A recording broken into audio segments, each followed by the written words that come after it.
Hey everyone, Soundwave84 here. In this video, we're going to talk about Studio Series 86 Springer, the new one that's upcoming. I'm going to give you my thoughts and opinions, try to determine if it's worth the $20 extra you can pay for a leader class versus a Voyager class. And I also try to tell you everything that's different with the 86 versus the Siege Springer we've already got. I'm going to have to tell you is based on a lot of the pictures that have been leaked of in-hand photos. That this thing is up on eBay already from, probably some of the factory thief. They got it out and it's on eBay. It's probably already been reviewed. It'll probably show up in like a week or so. I'm just me spitballing there, but you pretty much can guarantee that.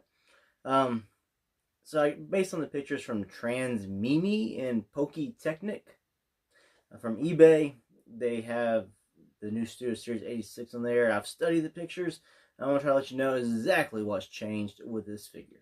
First thing I want to say is in the live stream or the fan stream, they did point out that he is a partial with Siege Springer. And Siege Springer is what is right here, is an excellent Springer. I like it a whole lot. I really enjoy the Thrilling 30. Now if you're going for something more animation model accurate from the G1 cartoon movie, this is your best bet over the Thrilling 30, which is, like I said, nothing wrong with that figure. It's still an excellent Springer.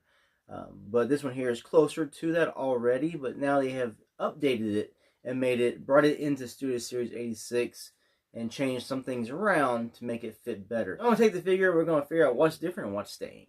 Alright, so we're here to talk Springer. First thing I'm going to do is show off these two weapons here. These are included with the Studio Series 86 version. I'll put a picture up right now. As you can see, they just have the two guns, which you can combine to make one long gun as well. So we're getting this gun here back with Studio Series 86. Now these were the chopper blades that came with Siege Springer that you would plug into this back piece here. These are getting updated to ones that actually can combine. So these will be not used in the new mold, but we'll get a whole brand new helicopter blades. I use this blade here to point out everything that's going to change and stay on Springer from Siege to Studio Series 86. Now the things that are staying, pretty much the entire bottom leg here is going to be on the Studio Series 86 Springer. It's just going to be different colors of plastic. This is more of a bluish gray. I think it's going to be more gray according to the pictures, with a little bit of paint down here to highlight the end of the foot in like a dark gray or black. You can see from the back side, it's all going to be the same. Another thing that's staying the same is going to be right here. The butthole to the front and the middle crotch is staying. That's one piece that will hang around from Siege to Studio Series 86, as well as the forearms here. These are staying, and the little fold-out wings that cover the gaps here are staying as well. Another part that's staying is all this engineering looks to be staying. I can't guarantee this 100% because I don't have a figure in hand, but based on the pictures here and the fact that you can see a lot of this around the new torso, you can see all this sticking out. It does look to be the same as well. Another thing that's staying is this piece right here that has the cockpit. This whole piece here seems to be staying also. It looks to be very similar in nature. Another piece that seems to be staying is these back flaps right here. You can see these and the same as styling on the new Studio Series 86. Now something that looks very similar but is different are the hands. They do have this piece here on the outside, but the hands on the Studio Series 86 are on hinges and can open. I moved my Springer to the other side so I can point, because I'm right-handed. I don't want to crisscross. So we're going to point out everything that's brand new on Springers. I'll put a picture here as I point this out here. We're getting brand new thighs here, which will hide the hollowness here on the inside. That will now be hidden, as we'll have one solid thigh piece all the way around. We're getting new hips on the sides here as well.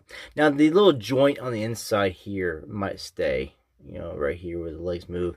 It's hard to really tell on that, and same with the elbow joints there.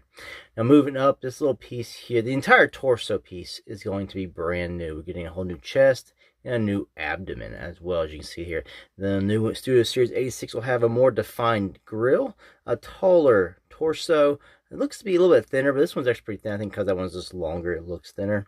And we're getting more of a defined abdomen. And with the new torso and thighs, the new Springer is going to be slightly taller than Siege, as you can see here from a picture from Transmimi, comparing this with the Wrecker Springer.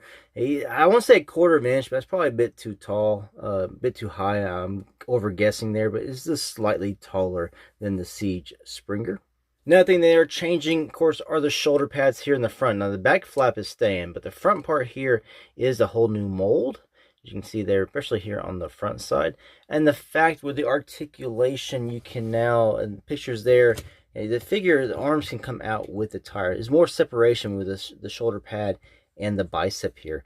Another thing going new here is the bicep is going to be new on the Studio Series 86. It's different than what is here on the Siege. As you can see here, the Siege has a little bit of hollowness. Not really too hollow, but it's a little bit of hollowness there.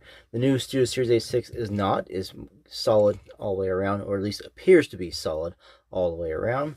And the tire up here is going to be brand new as well. As you can see, it's green, and instead of having the little hollow bits here, you can see it's actually solid through, and it's more like rugged around the edges. And it also seems to be more or less attached to the bicep, so you can get more of that pivot out from underneath the shoulder.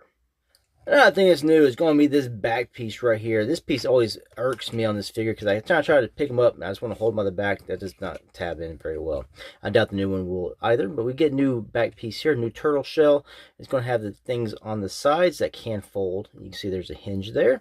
It also only has a single rocket in the middle, a la the G1 toy. And we're getting a whole new head sculpt. I knocked him over. We're getting a brand new head sculpt on the Studio Series 86 Springer. This head sculpt here is not bad at all.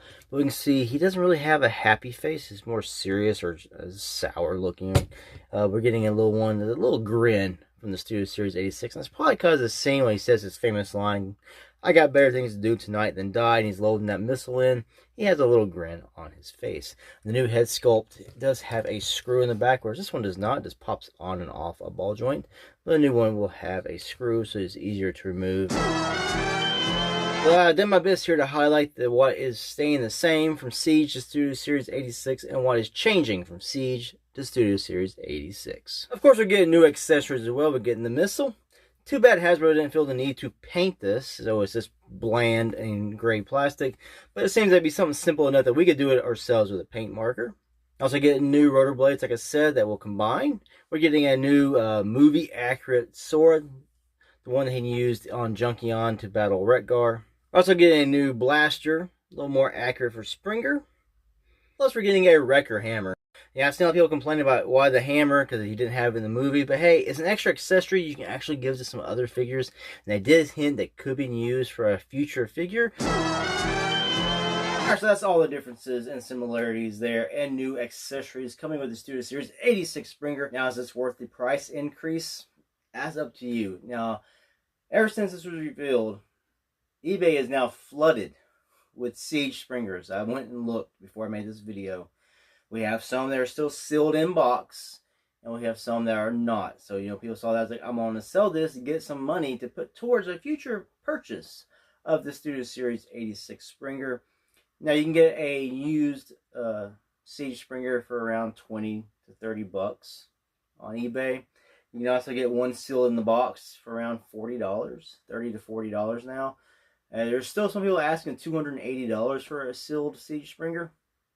They must not have heard the news, so they're trying their best. I don't know. So the whole point here, this is subjective and based on your own opinions, your own likes or dislikes. For me, it seems it might be worth it for me to get the new 86 Springer. Even though I like this figure, the new 86 comes with a lot more stuff that I'm going to like as well. And hey, I do this for a living, so I'm probably going to buy the one I like the most. And either I'll get rid of the Springer after the fact, or I'll just keep this one and put it in an alt mode or something and leave it that way. Is it worth the $20+ increase from Voyager? Because when Siege Springer came out, he was probably around 26 bucks, 27 bucks. Voyagers were a little bit cheaper that time. Now they're 35 bucks. Some of the Voyagers have actually gone down at some of my local Targets. I can't remember if it's Legacy or Studio Series versions that have gone down that price. But does all the accessories he comes with now, you know, is it worth asking for that kind of price increase? We are getting a lot of new molded parts, though. They had to remold the chest, the shoulders, the biceps, the thighs, the abdomen, the backpack. They did a new tire. I don't know if I said biceps. I think I did. Oh, so we got some new head sculpt, of course, and some accessories. So we got a lot of stuff got molded for this figure. So they put some effort into doing the Studio Series 86. But is all that effort and stuff worth the 20 bucks? Like I said, that's all up to you. I'm going to say everything nowadays is too expensive anyway. A leader class transformer should not cost $55. A warrior class transformer should not cost $35. That's just my own personal opinion. It's just because I miss the old days. I do feel that Transformers, as opposed to, say, G.I. Joe or Marvel Legends or Star Wars, you get a little more for your money. If for a $25 deluxe class Transformer, you're getting two things for the price of one, technically. Whereas you buy a $25 Marvel Legends, you just have an action figure you can pose. Whereas a $25 Transformer, you have a figure you can pose, but also transform into another alt mode. So I feel for the price, you get more out of your Transformers than you do, like I said, like an action figure. I'm not dissing Marvel Legends, Star Wars, or G.I. Joe. I do collect off and on from both of those, all three of those as well. It's just still, for what we feel we're getting out of these toys, and especially a lot of the QC problems we got recently, you kind of are hesitant to want to spend that kind of money on something that might fall apart or just turn an ugly shade of yellow. So, you're going to be hesitant on that. Of course, I'm going to get the 86. I will make a comparison video when I get the 86 with the Siege, show off all the modes. I think it's got enough changes to warrant a purchase for me. Now, people who are coming in late to collect, I do like when they re-release figures or update figures for this sheer fact that new collectors to a line can pick up characters without having to go spend an arm and a leg on eBay or other places to get the characters they want.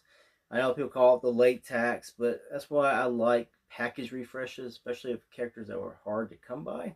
Now, other lines do that as well. I know Mattel makes some WWE like elite figures, and I have been starting to pick those up. And they re-release some and their greatest hits or top picks line, so they will take a figure from a few years ago and re-release it, and that's good for new collectors coming into something, because you don't want to come into a new line and say, I want to collect these.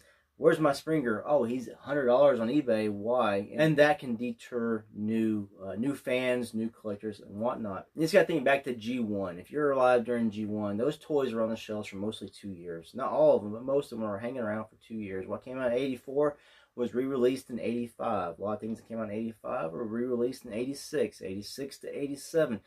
A lot of things carried over, were on the shelves off and on for 2 years. So you had 2 years to pick up an Optimus Prime, 2 years to get a Megatron, a Soundwave, 2 years to get a Starscream. I think he was actually 3 years. He was 84, 85, and 86. So you had years to get figures, whereas now you have like a 6-month window pretty much of when these figures are released. If they're hot, they're gone. And if they're not, they're peg warmers. And the peg warmers can either stop the stores from stocking, or from ordering more, or from getting more in because they're on hands and inventory, or saying they have plenty of stock, they don't need any more. From the 80s to now, the amount of pegs these things sit on has been reduced. There's so many different lines of Transformers clogging up. They have reduced the amount of pegs you can get for certain lines. And they just pretty much are hanging there to the next wave hits. And sometimes your Walmarts or Targets don't always get every wave. Around here, a lot of times the Walmart will get a wave. Target won't get that way, but they'll get the next wave. Sometimes they're off and on. It just really depends what's around and how distribution goes. So it's good that things get re-released, things get updated, and things get refreshed, and I do like that. So this is something good for new collectors who don't want to get the older version with the battle scarring, which kind of can put people off, and then get a new clean version that's more movie accurate. Anyway, thanks for watching this review. Hope I didn't go too long. Until next time, peace out.